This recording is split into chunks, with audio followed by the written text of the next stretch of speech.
So I have a little confession to make. I couldn't wait to record this. Reading out loud takes a very long time, and this book was amazing. So I read ahead. I'm now on chapter 9. But because you are not in chapter 9, let me read you chapter 3. But buckle up because this book gets good. Okay, chapter 3 is called Death Comes to Dinner. On Eventide night, even the streets of dull, conservative Jackala-Flex came alive. The cobbled stretch of the Empire Road had swelled from a merry hum of good spirits in the morning to raucous, uncontainable revelry in the final hours before midnight. Street bands played for coins on every corner, competing for the attention of passerby. Colored lanterns jostled with streamers and strings of tiny lights, and the air smelled of beer, burnt sugar, and meat grilling on the spit. The blackened sky-face clock loomed above the celebrations. At midnight, it would fade to the color of morning tide, a pale, promising pink, and spring of one would bring a fresh beginning for everyone. The night was uncommon and crowded with possibility. For everyone, that is, except for Morgan Crow. Morgan's night held only one possibility. Like every other child born precisely 11 years ago on the last eventide, when the clock struck midnight, she would die. The 11 short years of her doomed life complete, her curse finally fulfilled. The Crows were celebrating, sort of. It was a somber affair in the house on the hill, lights dimmed, curtains drawn. Dinner was Morgan's favorite: lamb chops, roast parsnips, and minted peas. Corvus hated parsnips and would usually not allow them to be served when he was home for dinner, but he kept a grim silence as the maid spooned a huge mountain of them onto his plate. Ooh. Sorry, my cat just fell off her window ledge. Morgan felt this spoke volumes of the sensitivity of the occasion. The room was quiet but for the soft scratching of silverware against china. Morgan was conscious of every mouthful of food she swallowed, every cool sip of water. She heard each tick of the clock on the wall like a drumbeat in a marching band, marching her ever closer to the moment when she would cease to exist. She hoped it would be painless. She read somewhere that when a cursed child died, it was usually quick and peaceful, just like falling asleep. She wondered what would happen afterwards. Would she go to the better place like Cook had once told her? Was the divine thing real, and would it accept her with open arms as she has been promised? Morgan had to hope so. The alternative simply didn't bear thinking about. After hearing Cook's tales of the wicked thing that dwelled in the worst place, she slept with the light on for a week. It was a strange thing, she thought, to be celebrating the night of your own death. It didn't feel like a birthday. It didn't feel like a celebration at all. It was more like having your funeral before you die. Just as she was wondering if anyone would say a few words about her, Corvus cleared his throat. Morgan, Ivy, and Grandmother looked at him, their hands pausing halfway to their mouths with forks full of lamb and peas. I just wanted to say, he began, but then seemed to lose momentum. I wanted to say, Ivy's eyes misted over, and she squeezed his hand encouragingly. Go on, dear. He tried again and cleared his throat loudly. I wanted to say that the lamb is very good, cooked to perfection, nice and pink. There were murmurs of agreement around the table and then a clinking of cutlery as everyone carried on eating. That was as probably good as it was going to get, Morgan realized, and she couldn't say she disagreed about the lamb. Well, if nobody minds, said Ivy, dabbing her mouth prettily with her linen napkin. I've not been a member of this family for very long, but I thought it would be appropriate for me to say something tonight. Morgan sat up straight. This should be good. Maybe Ivy was going to apologize for making her wear that frilly, itchy chiffon dress to the wedding. Or maybe she was going to confess that although she'd scarcely spoken a dozen words to Morgan since moving in, Truly, she loved her like a daughter, and she only wished they could have more time together, and she would truly miss Morgan terribly, and would probably cry buckets at the funeral and ruin her makeup, which would streak ugly black rivers all down her pretty face. But she wouldn't even care about how ugly she looked, just because she would be thinking about lovely, lovely Morgan. Morgan arranged her face in an expression of humble serenity. Corvus wasn't sure if I should say anything, but I know Morgan wouldn't mind. Go on, Morgan said. It's fine, really. Go ahead. Ivy beamed at her for the first time ever, and emboldened, stood up from her seat. Corvus and I are having a baby. The room fell silent. A great smash came from the doorway as the maid dropped a platter. Corvus tried to smile at his young wife, but it came out as a grimace. Well, Ivy prompted them, aren't you going to congratulate us? Ivy, dear, grandmother said, smiling icily at her daughter-in-law, perhaps your announcement might have been better received at a less sensitive time. For instance, the day after my only grandchild is due to leave us tragically at the age of 11. Strangely, her words made Morgan perk up a little. It was perhaps the most sentimental thing she had ever heard grandmother say. She felt an unexpected warmth toward the savage old bird of prey. But this is a good thing, don't you see? Ivy said, looking to Corvus for his support. He squeezed the bridge of his nose as if he were warding off a migraine. It's like the circle of life. One life may be snuffed out, but another is being brought into the world. Why, it's practically a miracle. Grandmother groaned faintly. Ivy was relentless. You'll have a new grandchild, Ornella. Corvus will have a new daughter or son. Wouldn't that be lovely? A little boy. Corvy, you always said you wanted a boy. We can dress him in little black suits to match his daddy. Morgan tried not to laugh at the grim expression on her father's face. Yes, delightful, he said unconvincingly. But perhaps we'll celebrate later. But Morgan doesn't mind, do you, Morgan? Mind what? Morgan asked. That I'm going to be blotted out of existence in a few hours, and you're planning a wardrobe for my replacement. Not in the slightest. She shoved a forkful of parsnips into her mouth. Oh, for goodness sake, grandmother hissed, glaring down at the table at her son. We weren't going to bring up the D word. It wasn't me, Corvus protested. I didn't say dead, grandmother, said Morgan. I said blotted out of existence. Well, if you just stop it, you're giving your father a headache, Ivy snuffed. That's much worse. Enough. Doesn't anyone care that I'm with child? Shouted Ivy, stamping her foot. Doesn't anyone care that I'm about to die? Morgan shouted in return. Can we please talk about me for a minute? I told you not to say the D word, boomed grandmother. There were 3 loud knocks on the front door. Silence fell. Who on earth would visit at a time like this? Ivy whispered. Reporters already. She smoothed down her hair and dress, picking up a spoon to check her reflection. Vultures trying to get the scoop, are they? Said grandmother. She pointed at the maid. Send them away with your most contemptuous sneer. Moments later, they heard a brief, murmured conversation, followed by the fall of heavy boots coming in the hallway, the maid's timid protests echoing close behind. Morgan's heart pounded with each footstep. Is this it, she thought? Is this death come to take me? Does death wear boots?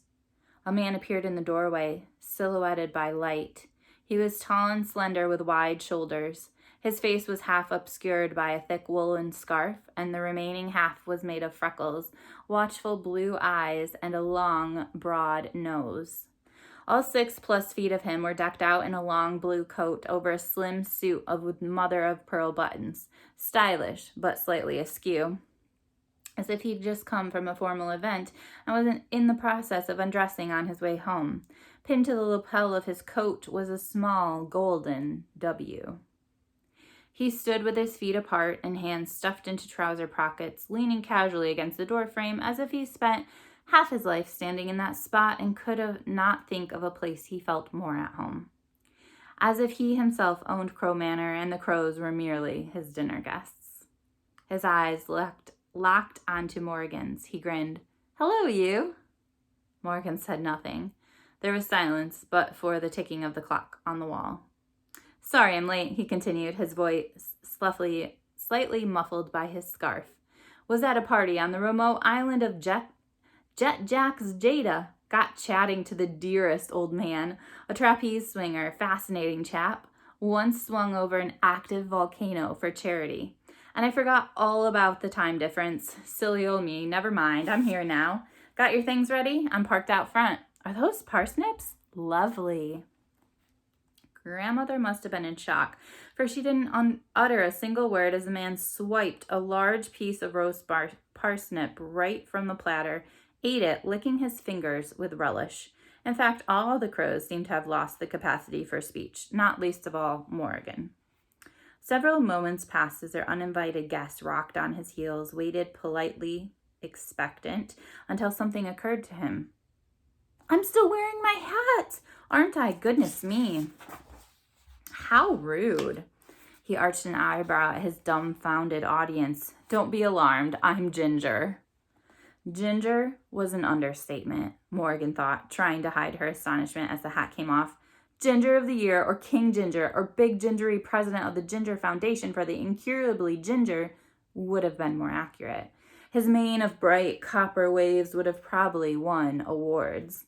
He unraveled the scarf from his head to reveal a beard that was only slightly less shocking.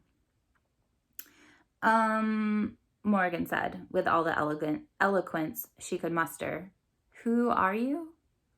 "Jupiter," he said, looking around the rooms for sign of recognition. Jupiter North of the Wondrous Society, your patron?" Her patron? Jupiter North? Her patron? Morgan shook her head in disbelief. Was this another prank? She signed the contract. Of course she signed the contract, because it had been wonderful, glorious to pretend, just for 5 minutes, that it was all true, that there was really something called the Wondrous Society, and that they had invited her, Morgan Crow of all people, to join them, that she would live long enough to start the mysterious trials in spring, that some thrilling future waited for her on the other side of eventide. Of course she'd signed that blank space at the bottom. She even doodled a little black crow next to her name to cover up a splotch of ink that had dropped from her pen. Then she'd thrown it into the fire. She hadn't for a second believed that any of it was real. Not really, not deep down. Corvus at last found his voice. "Preposterous!" "Bless you," said Jupiter, as he renewed his attempts to usher Morgan from the dining table to the hallway. "I'm afraid we really do have to hurry, Morgan. How many suitcases do you have?" "Suitcases?"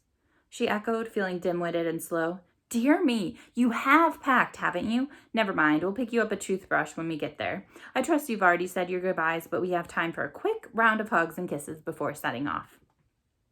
Following the extraordinary suggestion, another first for the Crow household, Jupiter rushed around the table, squeezing each of the crows in turn. Morgan wasn't sure whether to laugh or run away when he leaned in to plant a loud, wet kiss on her father's horror-struck face. "That is quite enough," spluttered Corvus, rising from his chair. It's one thing for a man to arrive unannounced at Crow Manor on eventide, but quite another thing to bring the notion of physical affection with him. "You are nobody's patron. Leave my house immediately before I call the town guard." Jupiter smiled as if tickled by the threat. "I am somebody's patron, Chancellor Crow. I am the patron of this slow-moving, but otherwise delightful child. It is legal and above board, I can assure you. She signed the contract. I have it right here."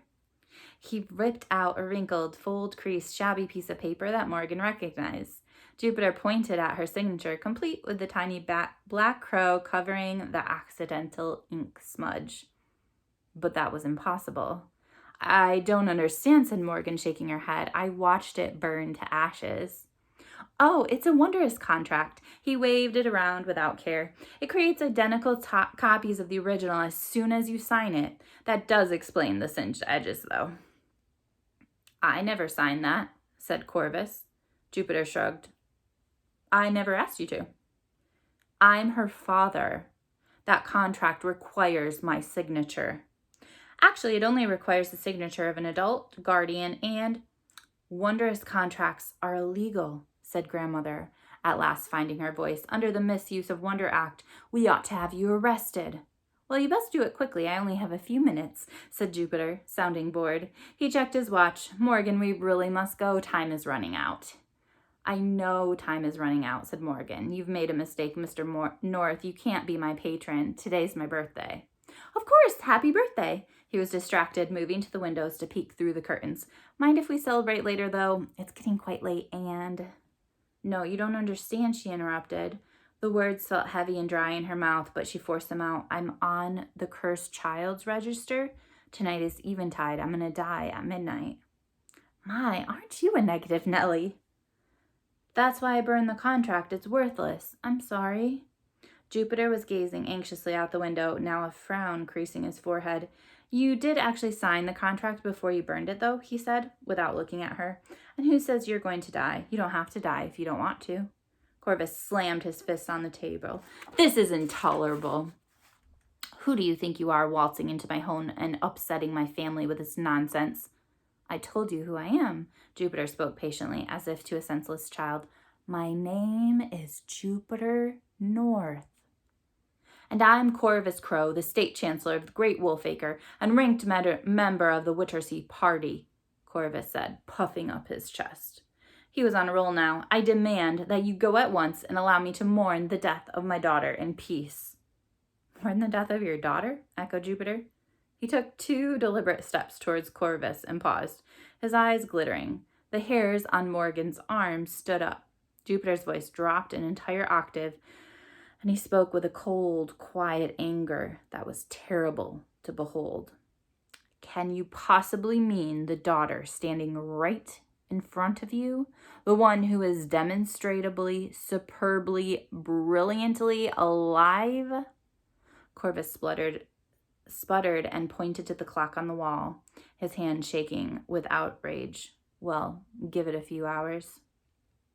Morgan felt something squeeze in her chest, and she wasn't sure why. She knew she was going to die on eventide. Her father and grandmother had never kept it a secret. It shouldn't have been a surprise that Corvus was resigned to her fate, but Morgan suddenly realized that to him she might as well have been dead already. Perhaps in his heart she'd been dead for years. Morgan, said Jupiter, in a voice very different from the one he just used with her father. Don't you want to live? Morgan flinched. What sort of a question was that? It doesn't matter what I want. It does, he insisted. It matters so very much. Right now, it's the only thing that matters. Her eyes flicked from father to grandfather to stepmother. They all watched her intently, uneasily, as if seeing her properly for the first time. Of course I want to live, she said quietly. It was the first time she had spoken the words out loud. The tightness in her chest eased a little. Good choice, Jupiter smiled. The cloud disappeared from his face as quickly as it had arrived. He turned back to the window. Death is boring. Life is much more fun. Things happen in life all the time. Unexpected things. Things you can't possibly expect because they're so very unexpected. He stepped backwards, inching from the window and reaching blindly from Morgan, fumbling to take her hand. For instance, I bet you didn't expect your so-called death to arrive 3 hours early. Morgan felt something powdery land on her face. Wiping it away, she looked up to see the light fixtures shaking and cracks appearing in the plaster. The light bulbs stuttered and buzzed. The windows began to rattle. There was a faint smell of burning. What's that? She squeezed his hand automatically. What's happening? Jupiter leaned down to whisper in her ear. Do you trust me? She answered without thinking. Yes. You sure? Positive. All right. He looked her in the eye. The floor trembled beneath her feet. I'm going to take that curtain down in a moment, but whatever you see out there, you mustn't be afraid. They can tell when you're afraid. Morgan swallowed. They? Just follow my lead and you'll be fine. Yes, no fear. No fear, repeated Morgan. Meanwhile, Fear had set up camp in her stomach and was having a festival. A Ferris wheel of fear spun idly in her abdomen. Dancing circus elephants of fear somersaulted through her intestinal tract. What the devil are you talking about over there? Said Grandmother. What's he saying to you, Morgan? I demand. In a rush of sudden movement, Jupiter pulled a handful of silver dust from his pocket and blew it towards Corvus, Ivy, and Grandmother like a cloud-starry kiss, and then leapt up to the window and ripped down the curtain, dropping it in a crumpled, messy pile in the middle of the floor. He stood back to gaze at his handiwork and shook his head slowly, mournfully. I'm so sorry. How tragic to have lost her so young. Corvus frowned and blinked, looking unsure. His eyes were glassy. Tragic? Said Jupiter. He threw an arm around Corvus' shoulders and led him closer to the pile of fabric. Dear, dear Morgan, so full of life, so much to share with the world, but taken too soon. Jupiter put his other arm around Ivy and drew her into his chest.